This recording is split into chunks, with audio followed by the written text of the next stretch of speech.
No, por ejemplo, una típica idea falsa es cada vez que vos encontrás la palabra neoliberal o neoliberalismo, está lleno de falacias. Ese libro que habla de eso ya te está marcando que ese libro tiene un sesgo académico a la izquierda. Pues es interesante que los neoliberales se presentaran ellos mismos y dijeran qué es el neoliberalismo. Jamás vas a encontrar eso. Cualquier persona que te habla de neoliberalismo es una persona de izquierda, que te está criticando algo que no conoce y que no entiende. Me quedo pensando entonces en una frase de la candidata a vicepresidente, expresidenta de los argentinos, de Cristina Fernández, que dijo basta de neoliberalismo en uno de sus discursos en estos días. Ahí ya tenés la típica falacia, porque ¿qué es lo que están diciendo? Ellos dicen, el neoliberalismo genera las crisis de deuda en Argentina, o el neoliberalismo genera las crisis de inflación en Argentina. Lo habrás escuchado, está en los libros de textos. Es mentira. Y es muy fácil de demostrar, pero muy fácil de demostrar. ¿Cómo? Los liberales creemos que la deuda es mala. Nosotros decimos la deuda es inmoral, y es inmoral porque es ponerle impuestos a los hijos o a los nietos. Al futuro. Al futuro. Y entonces un principio básico del liberalismo, de toda la historia, es que no podés poner impuestos si no estás representado. O sea, si no son tus representantes los que ponen impuestos. Y vos no sos representante de los chicos del futuro, por lo tanto no les podés poner impuestos. Es un principio básico. Pero además se traduce en que los liberales te van a decir siempre, los vas a ver, todos los economistas que hablan por televisión que son liberales, te van a decir, queremos tener las cuentas fiscales en orden. Déficit fiscal, cero. O en todo caso, superávit fiscal. Si tenés superávit fiscal o déficit fiscal cero, ¿cuánto es tu deuda? Cero. Entonces, si hay una crisis de deuda, jamás es una crisis de deuda liberal. En cambio, ¿quiénes son los que te dicen que hay que tener déficit? Entonces, los políticos que te dicen hay que ponerle plata en el bolsillo de la gente para que entonces aumente el consumo. ¿Quién lo decía? Precisamente la que critica el neoliberalismo. Entonces ella decía, hay que salir por el consumo, hay que ponerle plata en el bolsillo de la gente. Es uno de los eslogans que se ha usado últimamente en la campaña, digo, tanto aquí en la provincia de Mendoza como a nivel nacional, del Frente, ¿no? Ese eslogan, ellos son los que producen el déficit fiscal. Entonces dicen, tomemos deuda para generar esta expansión. Ellos creen que eso va a aumentar la demanda agregada, como decía un economista que era Keynes, y que eso va a poner en marcha la economía. Y que después vas a pagar la deuda. Entonces, ¿qué pasa? No funciona. No funcionó 20 veces en Argentina. O sea, hace 70 años que vienen fracasando. Y siempre hacen lo mismo. Siempre le ponen plata en el bolsillo de la gente. Ponen planes sociales. Aumentan el empleo público. Gastan de más. Tienen déficit fiscal. Porque sus teóricos economistas, keynesianos, creen en eso. Pero fracasan, le pifian y tenés una crisis de deuda o de inflación. Pues si no les alcanza la deuda, la imprimen, como ahora dice el candidato a presidente, ¿no? Fernández, que dice, bueno, a mí la inflación no es un fenómeno monetario, no nos preocupa, en el mundo se emite y no hay inflación. Entonces van a emitir, van a imprimir billetes. Y vamos probablemente a ir a la hiperinflación, pues ya estamos en una inflación galopante. El siguiente paso de la inflación galopante es un proceso hiperinflacionario, que es bastante probable si se aplican esas ideas. Pero ¿por qué se mantienen el error tras el error tras el error y caemos siempre en el mismo problema? Es como un ciclo, ¿no? Que se va repitiendo en definitiva. Quien esté, digo, en el gobierno. Totalmente. ¿Pero por qué? Porque en todo nuestro libro de textos dicen que la crisis es neoliberal. Entonces viene un keynesiano, te vuelve a vender el mismo verso y lo vuelves a comprar porque los que hacen la crisis son los neoliberales, te dicen ellos. Es una falacia. Las crisis son neokeynesianas. En todo caso. O son de los políticos que gastan más de lo que les ingresa. Y es lo que te pasaría en tu casa. Si gastás más de lo que te ingresa, bueno, primero lo financiás con la tarjeta de crédito. Cuando te llaman del banco y te dicen no tenés más crédito, estás en crisis. Bueno, eso es lo que pasa a nivel del país. Agustín, ¿cuál es, de alguna manera, nos has permitido ver un pantallazo porque nos estás opinando o dando datos relacionados con la economía actual del país? Danos una visión un poco más amplia, digo, pensando en que también hay un acuerdo con el Fondo Monetario Internacional, y ¿cuál es tu opinión específicamente respecto a ese tema? Es inevitable hablar del fondo, digo. Es inevitable. El Fondo Monetario Internacional es una institución precisamente keynesiana, que lo que trata de hacer es darle crédito a los países cuando están en crisis con esa idea de que vas a salir si te dan deuda. Por lo tanto, un liberal está en contra del Fondo Monetario Internacional. Es una institución que no debería existir, que lo que le permite a los estados es postergar lo que tienen que hacer. Y lo que tienen que hacer son reformas estructurales para tener un gasto público razonablemente pequeño que pueda ser financiado con impuestos razonablemente pequeños. En Argentina tenemos un gasto público inmenso con impuestos inmensos y no alcanza, y sobre eso tenemos un déficit fiscal que te genera deuda. Sí. Es todo lo contrario de lo que proponemos los liberales. Entonces no llamen a esto liberalismo, no llamen a esto neoliberalismo. Esto es neokeynesianismo, es populismo, es estatismo, es creer que el Estado tiene que ocuparse de todo. Es todo lo contrario de lo que nosotros pensamos. Argentina tiene un nivel de libertades económicas que estamos 148 del mundo. Hay 147 países más libres que Argentina. Y Cristina dice que esto es un gobierno neoliberal. Es absurdo. Sí. Los gobiernos liberales son los que están en los primeros 20 lugares del mundo. Estamos bien lejos, entonces. Estamos bien lejos. Están los países libres. Después están los países moderadamente libres. Después están los países moderadamente reprimidos. Y después está Argentina, entre los países más reprimidos de la Tierra. Es todo lo contrario del liberalismo lo que nos y pasa. Cuando decimos los desde más hace- reprimidos, específicamente, ¿a qué nos referimos?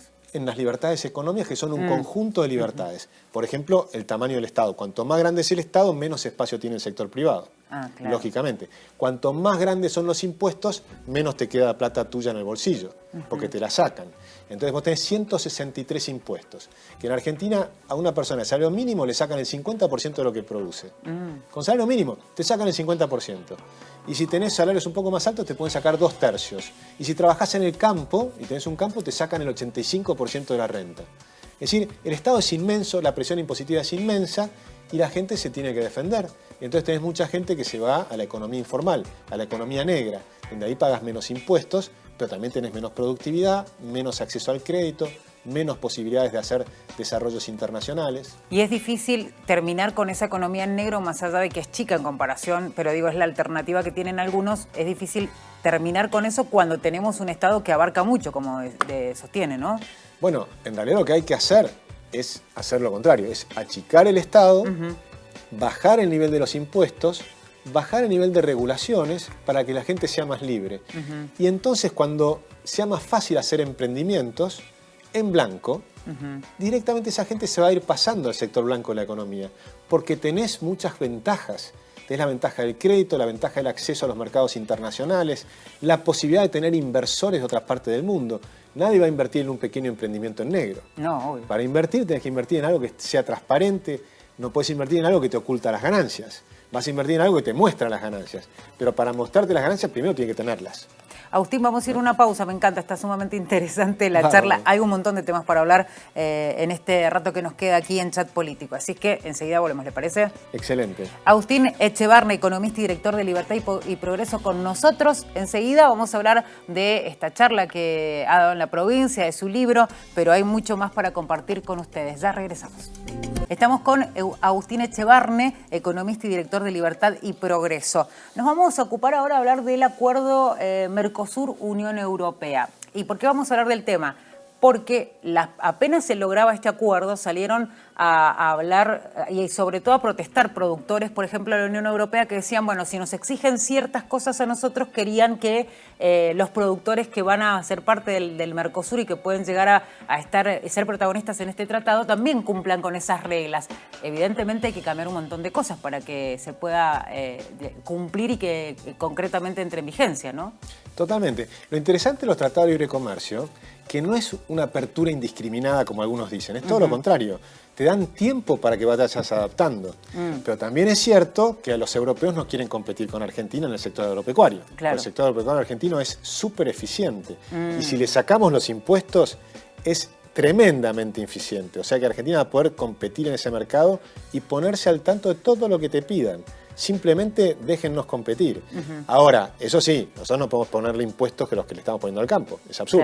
Claro, claro. Si ¿En qué tendríamos que modificarnos aquí en la Argentina, por ejemplo? ¿Qué tendría que modificar el gobierno? Bueno, yo no conozco todas las reglas porque son enormes. La verdad es que el mercado europeo está excesivamente regulado. Ellos deberían hacer una enorme desregulación.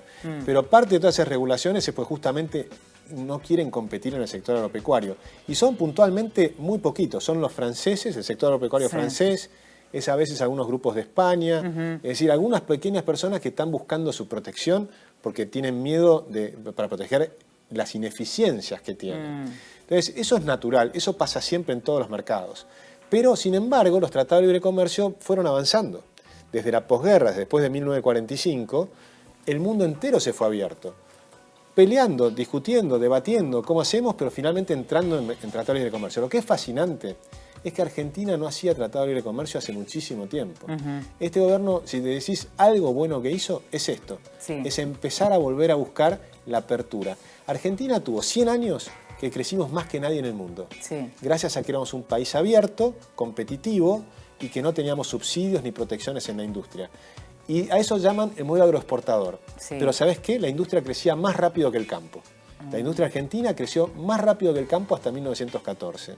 Y para 1922 ya era más grande la industria que el campo en Argentina. Y en 1914, por ejemplo, el 71% de todas las manufacturas eran producción nacional en Argentina. Era diversificada la industria. Y después tuvimos 100 años donde fue el país que menos creció del mundo. ¿Y qué pasó entre el lapso de crecimiento y el en el cual justamente paró ese crecimiento? Cambiamos las ideas y dejamos de creer en lo que pongo en el libro, que la clave es la libertad. Entonces dejamos de creer en la libertad. ¿Y cuáles son los culpables? Bueno, muchos, pero en realidad si vos mirás nuestros patriotas, todos creían en la libertad. Belgrano, Sí. San Martín, Echeverría, Mármol, Cané, todos eran grandes patriotas liberales. Entonces, ¿qué pasó? En nuestros lemas, el himno nacional, libertad, libertad, libertad. Sí. La moneda es en unión y libertad. Libertad. Es decir, nosotros creíamos en eso, creíamos que el individuo era soberano. Eliminamos las prerrogativas de sangre, éramos todos iguales ante la ley. ¿Sí? No había prerrogativa de sangre, no importaba tu origen, teníamos todos los mismos derechos. Todo eso lo destruimos. Hoy la nueva Constitución del 94 puso las prerrogativas de sangre. Ahora depende de tu origen, tenés derechos de un lado o del otro. Por ejemplo, si sos aborigen, entonces te dan derechos diferentes. Te eliminan los derechos individuales y tenés que volver 200 años para atrás y tenés derechos colectivos. A mi juicio es una aberración total. Claro. Entonces nos han ido perdiendo libertades. En economía, tenías una economía abierta, ahora una economía cerrada. El Estado era chiquito, ahora un Estado inmenso que se mete en todo. Pero el tema de, por ejemplo, hablar de la economía cerrada, ¿no tiene que ver un poco con el proteccionismo? Claro, el proteccionismo es una de las maldades que nos han ocurrido. Porque ¿qué es lo que protegen los proteccionistas? Protegen las ganancias de los empresarios ineficientes, que te están haciendo productos que no son competitivos en precio o calidad. Simplemente. En cambio, fíjate en una cosa, los socialistas del siglo XX decían hay que tener una economía abierta. ¿Por qué? Porque nosotros queremos tener, primero, un salario fuerte, es decir, en moneda sana, no tener un banco central que te esté prostituyendo la moneda. Y segundo, una economía abierta para que el salario puedas comprar los mejores productos del mundo al mejor precio. Es decir, proteger al consumidor, al asalariado, no al empresario. El empresario que compita. Claro. Bueno, hablando un poco de esto, ¿no? De la visión específica que hay con respecto a la Unión Europea, las posibles reformas o de cómo está ubicada Argentina frente a esto. También no podemos dejar de hablar de lo que sucede en la economía mundial. Y ahí vamos con el tema que hablábamos recién, el proteccionismo. Mientras algunos países toman medidas absolutamente proteccionistas, perjudicando a otros, otros deciden tener tal vez más apertura. ¿Cómo ve el panorama a nivel internacional de la economía? Bueno, es interesante lo que pasó en América Latina. América Latina, si comparás con el sudeste asiático, América Latina era cerrada, teníamos un modelo de sustitución de importaciones Sí. y queríamos tener todo producido acá. Y no funcionó. Del lado, en cambio, del sudeste asiático, tenían un modelo de promoción de exportaciones, o sea, insertarse al mundo. Y entonces, cuando te insertás al mundo, tenés que tener bienes de la calidad mundial. Claro. Cuando estás cerrado, puedes tener bienes de una calidad muy inferior a la del mundo. Y como el mundo está mejorando la tecnología rápidamente, que es otro de los temas que toco en el libro, que la aceleración de la tecnología, cada año que estás cerrado te alejas más del mundo. El mundo va creciendo rápidamente en su desarrollo tecnológico y en cambio nosotros nos vamos quedando retrasados. En cambio, a partir de hace unos años atrás, vos fíjate, hace 100 años atrás Argentina competía con todo el mundo. Sí. En algún momento tuvimos una teoría que decíamos no podemos competir contra los países centrales, porque ellos tienen mucho capital. Entonces nos cerramos contra Estados Unidos, Europa, etc. Después empezamos a decir, bueno, pero tampoco podemos competir contra los países que tienen bajos salarios. Entonces nos cerramos contra China y el sudeste asiático. Y ahora, ¿qué pasó? América Latina, la mitad, se abrió al mundo. Y entonces tenés la Alianza del Pacífico, compite con todo el mundo. Y entonces, ¿qué tuvo que hacer Argentina? Dejó de competir con América Latina. Y nos encerramos en el Mercosur. Y el Mercosur ni siquiera logró comerciar internamente. Sí. Tenemos enormes trabas para comerciar entre Brasil y Argentina. Ahora tenemos en Brasil un gobierno que quiere abrirse al mundo. Y es una oportunidad enorme, y Macri lo vio claro, que era una oportunidad de cambiar, y ahí se aprueba el acuerdo con el Mercosur. Que, ojo, tiene que ser ratificado por los gobiernos, tanto del Mercosur como los gobiernos europeos. Y por supuesto va a estar el lobby de los empresarios tratando de que esto no ocurra, porque los vas a obligar a competir.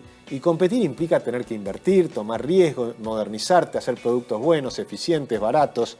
No es sencillo, pero ese es el desafío y hay que hacerlo. Me quedé pensando en esto de competir y la tecnología obviamente es una de las patas necesarias, ¿no? Estar, digamos, a la par de la tecnología o en igualdad de condiciones con los países que están más desarrollados. ¿Cómo está Argentina con respecto a eso y qué cambios hay que hacer? Porque también esto significa invertir más en educación para que la educación nos ayude a ponernos a la par de la tecnología también, ¿no? Sí, yo no solo invertir, nosotros necesitamos una revolución educativa, cambiar completamente. La Argentina ha transformado su sistema educativo en un sistema de adoctrinamiento, cuando debía ser un sistema de multiplicar las capacidades de las personas.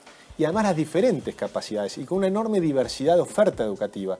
No puede haber un modelo de educación, tiene que haber diversos modelos de educación y los padres ir al mandar a sus hijos a la escuela que quieran, para desarrollar distintas habilidades. Por ahí tenés una hija que es danzarina, o sea, tiene que aprender el ballet.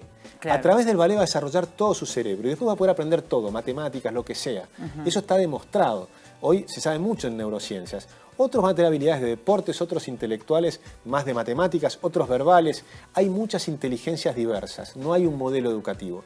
Entonces lo que hay que hacer es transformar la educación y no es tan difícil. ¿Sabes cómo se hace? Nosotros proponemos la tarjeta EduCard. Sí, ¿cómo sería? Entonces vos le das una tarjeta a los padres que pueden utilizar para pagar la educación de sus hijos en cualquier institución, sea estatal o sea privada. Entonces podemos competir a todo el mundo. Ahora, si de las escuelas estatales no están funcionando bien y la gente se va a una institución privada, el cheque del Estado va a acompañar al padre. Entonces, ahora se fueron, por ejemplo, 350.000 chicos del Estado, de las escuelas estatales, a las privadas, pero no lo acompañó el cheque. Entonces, esa gente que muchas veces es de origen humilde, está pagando 2 veces la educación. La paga con sus impuestos y después tiene que volver a pagarla en el sector privado. Nosotros decimos, dale la tarjeta como la SUBE, una especie de SUBE para la educación. Y que invierta en la educación del hijo donde realmente sienta que recibe la educación que se merece. Y posiblemente a 2 hijos diferentes, que tienen diferentes habilidades, los mandarás a 2 lugares distintos. Yo a mis hijos los mandé a 2 colegios distintos, por ejemplo. Pero yo podía hacerlo porque pagué la educación. ¿Y por qué no lo pueden hacer los demás? Entonces digo, démosle el derecho a la gente de elegir la educación que tiene, la libertad de elegir. Es fundamental. Lo han hecho países como Suecia, que acá se ven como un país socialista. No, Suecia no es un país socialista, es un país que ha adoptado la libertad para elegir. Entre otras cosas, elegir la educación. Bueno, la libertad evidentemente es la palabra clave. Enseguida vamos a seguir hablando de otros temas. Vamos a ir a una pausa, Agustín. ¿Cómo no? Agustín Echevarne, economista y director de Libertad y Progreso, con nosotros. Ha llegado hasta la provincia a dar una charla, a presentar un libro y tenemos el lujo de tenerlos aquí en el estudio de Chat Político. Vamos a ir a una pausa, enseguida regresamos. Estamos en el canal número 30 de la televisión digital abierta, 22 de Supercanal HD. Bueno, desde el pensamiento libertario están creciendo, digo, no solamente en Mendoza, sino a nivel nacional. ¿Cuáles son las propuestas que ustedes tienen para nuestro país? Bueno, fundamentalmente las propuestas son, por supuesto, mayor libertad en todo. Sí. Mayor libertad en general, en todo. Pero hay temas muy específicos. Argentina estamos totalmente agotados de la presión del Estado sobre las personas. Entonces el Estado es lo más, es una especie de endioseamiento del Dios Estado que tiene que dar todas las soluciones. Que nos tiene que responder siempre. Que te tiene que responder siempre. Las campañas electorales a mí me parecen patéticas. Por ejemplo, cuando un candidato dice, a mí se me cuelgan del cuello y me piden que los proteja. Yo quiero tener ciudadanos libres. No quiero tener chicos que se le cuelguen a los políticos y les pidan que los protejan. Yo quiero tener ciudadanos que sean capaces de multiplicar sus habilidades. No quiero tener un sistema que haya un 30% de la gente viviendo de prebendas del Estado, ¿no? De los planes sociales, atrapados en esa trampa de la dependencia estatal. Dijo la palabra clave, le iba a preguntar sobre eso, obviamente a muchos políticos le conviene esa dependencia, Por supuesto, ¿no? Pero los mantiene en la pobreza para siempre. La Argentina era un país donde sacaba a la gente de la pobreza muy rápido. Acá llegaban pobres en los barcos de Europa, cientos de miles de personas, y salían de la pobreza en 15 años. Bueno, ese es el sistema que nosotros queremos. Para eso tenemos que eliminar 153 impuestos, ¿no? Y dejar 10. Esos 10 impuestos tienen que ser lo más pequeños posible y por supuesto hay que reestructurar el Estado. Reestructurar todo el sistema de planes sociales. Yo no le daría ningún peso a la gente sin trabajar. El mejor plan social es un buen trabajo. Claro, porque entonces además dignifica, obviamente, que es el objetivo principal del que tiene el trabajo en sí, ¿no? Totalmente, además está muy demostrado que las personas que terminan viviendo en la dependencia económica puede ser porque sea un hijo de un padre rico, Sí. o puede ser porque sean aborígenes que los metiste en una reserva ecológica, aborigen, que les das todo. Pero esas personas van a vivir muy mal. Eso está estudiado. Calvin Helling, por ejemplo, es un aborigen canadiense y él demostró que los aborígenes en las reservas en Canadá, que les dan educación, alimentos, casa, todo gratis, ¿qué les pasa? Se deprimen. Tienen el doble de drogas, 5 veces más drogas, perdón, que los demás. O sea, el nivel de alcoholismo es 5 veces más alto. El nivel de suicidios es el doble. Qué terrible. El nivel de accidentes de autos es el doble. En cambio, los aborígenes que se van de allí y salen a competir con el resto de los canadienses en igualdad de condiciones, sin ningún tipo de privilegios, les va mucho mejor. Ya no se deprimen, son autosuficientes. Al ser autosuficiente recuperas confianza, ganas de progresar. Yo quiero una Argentina donde tenemos ciudadanos libres con ganas de progresar, que por supuesto con un nivel de educación de excelencia, no el desastre educativo que tenemos hoy. Nosotros éramos el número 1 de América Latina. Hoy estamos sextos entre 8 países que toman los test de PISA en América Latina. La declinación ha sido fenomenal. Yo soy profesor hace 30 años en la universidad. He visto decaer el nivel de la educación argentina de una manera espectacular. Lo saben todos los que están en educación. Pero se puede cambiar muy rápido. Yo soy muy optimista. Hoy existe la tecnología. Hoy los chicos de 4 años pueden aprender inglés en 3 años. Gratis, con aplicaciones de teléfono. Claro. Entonces, hoy los celulares son una herramienta extraordinaria para la educación. Se conectan con chicos de otros países y empiezan a aprender jugando. O sea, las posibilidades son infinitas. Agustín, la pregunta obligada con respecto a esta propuesta de que no hayan planes sociales o que sean mínimos, y digo hasta los propios candidatos, algunos con el riesgo de caer antipáticos, hablan de que tengan fecha de vencimiento, que tengan un lapso y nada más que eso, por bien de todos, dicen, para incentivar el trabajo y sobre todo para que el Estado no tenga que cargar con todo eso que significa sin duda mucho dinero. ¿Qué pasaría en ese caso que sea aplicable una opción como esa? ¿Cómo se podría paliar el impacto social que generaría una medida como esa? Mira, ¿no? es muy interesante ver lo que hicieron los países detrás de la cortina de hierro, ¿no? Se cae la cortina del hierro, aplasta el socialismo, pero quedan los países que eran comunistas. Eran 15 países comunistas, no había un solo empresario. Porque el empresario, la definición es que tomás riesgos. Hacia todo el Estado nadie tomaba riesgos. Claro. Entonces 5 países decidieron, mira, acá lo vamos a hacer de shock. Y 10 países dijeron, acá vamos a poner amortiguaciones, lo vamos a ir haciendo de a poquito y qué sé yo. ¿Quién crees que le fue mejor? El de shock seguramente. El de shock. Tenés que hacerlo de shock, pero para hacerlo de shock tenés que tener una economía que rápidamente empiece a crear empleo privado. Pero para crear empleo privado tenés que rápidamente bajar el nivel de los impuestos. Si no, no hay inversión. No hay inversión, desregular, pero no inversión de afuera, inversión de adentro. Inversión de adentro. También de afuera. Pero vos necesitás que las personas digan, confíen en esto, ganen plata. O sea, no que está puedan mal. arriesgarse a tomar, por Claro. ejemplo, un crédito porque van a tener una respuesta económica. Totalmente, o apostar su propio dinero que a veces lo tienen abajo del colchón y tomar gente. Pero para tomar gente no puede ser un castigo tomar un empleado, tiene que ser una cosa fácil de entrar, salir de un trabajo. Te va mal, bueno, simplemente reducís la cantidad de gente, te va mejor, aumentás la cantidad de gente. Hoy hay mucho más flexibilidad para entrar y salir de los trabajos. Eso está pasando en todo el mundo. Entonces, los países que han hecho reformas laborales no tienen desempleo. Ahora, necesitas un país con reformas laborales para no tener desempleo y la capacidad de generar 4 millones de empleos para toda la gente que tenés que absorber.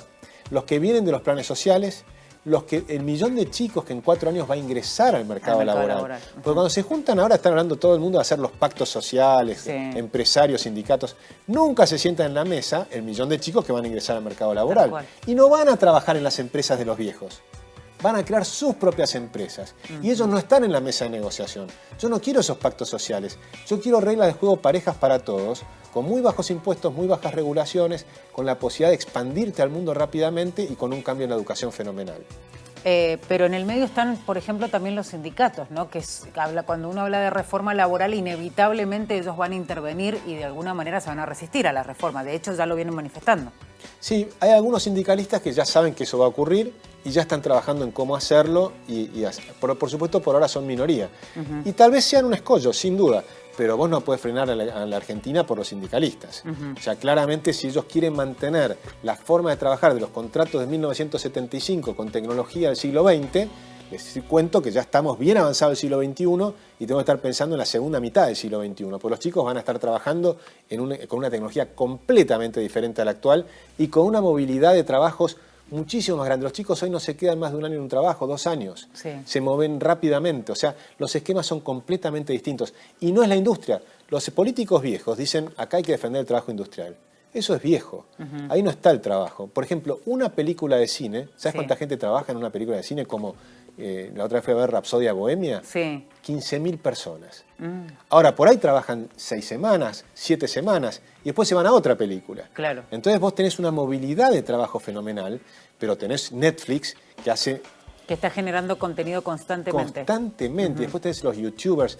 Hoy hay una enorme cantidad de trabajo nuevo en las redes sociales, en los WhatsApp, las aplicaciones, en la economía del conocimiento, lo que llaman ahora la economía naranja. Eso está un boom. Y Argentina tiene una gran ventaja sobre eso. Por ejemplo, en los 90, Sí. Argentina produjo el 50% de las empresas .com, teniendo sí. 1/10 de la población de América Latina. O sea que proporcionalmente somos 5 veces más creativos. Aprovechemos esa creatividad de los jóvenes, de los chicos. Yo confío en la gente. No creo de ninguna manera que tienen que ser unos pobrecitos que les tenemos que dar dádivas y que vivan de dádivas durante toda la vida. Les puedes dar en un momento de recesión, por ejemplo 2001, 2002. Claro. Bueno, pero con un límite de tiempo. Lo que fue una aberración es lo que hizo el kirchnerismo.